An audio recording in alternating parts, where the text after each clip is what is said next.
Hello and welcome. Today we're going to set up the FTP server, which is included inside of FreeBSD. You won't require any installation, more you just need to set it up as you want it. So to start with, I'm just going to clear my screen to get a better view. First of all, we need to enable the server to be able to start. So just use VI to edit the etc rc.conf. This is the file which includes where you add things that should be able to start, and it will auto start if they are in this file. So just use ftpd underscore enable equals yes with double quotations. Right, and quit. Now what you just need to use the command etc rc.d ftpd and start. This brings up the ftpd server. So let's start and have a look. To start, we can have a look at this. I'm using from the Windows side. I'm going to use FileZilla to show you the connection here. I think I put it over here. And then I'm connecting with my user Plex. I already entered the IP address, username and the password. Alright. There is just one little problem here. Well, it's depending on if you see it as a problem, but if you want users not being able to look inside of others' directories, we need to chroot the accounts. This is what I mean. If you look here, user Plex, I'm also able to enter the user test, which it's perhaps people don't want to browse other FTP accounts. Alright, so to start with, when you enable the FTPD for FreeBSD, when you log in with users, if you want a user account, you simply add one with add user. And when you add a user account, they are automatically connected to FTP unless you remove them from this service. We will show how to do this. So first of all, I want to make Plex not able to see the user test. It's very simple. You just need to add one file, because this doesn't exist by default. So just use the command vi. It will create the file automatically then. It should be called etc ftp chroot. Now you just add the users you want to have locked inside of their home directories.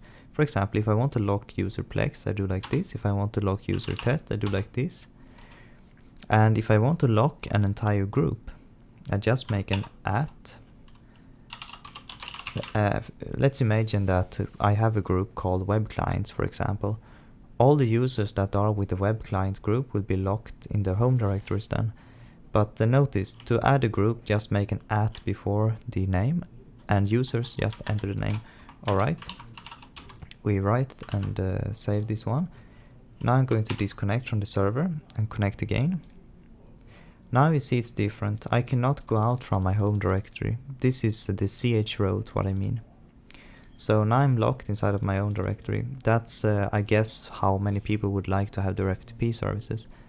And I forgot to say one thing. Remember that FTP are sent in clear text, the passwords, unless they are using an SSL connection.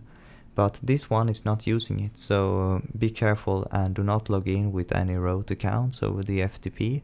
Instead use SFTPD, SFTP.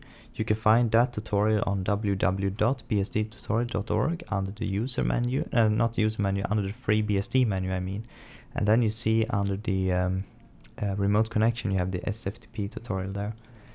Okay, so let's say that I want to lock out user Plex. I don't want him to be inside of the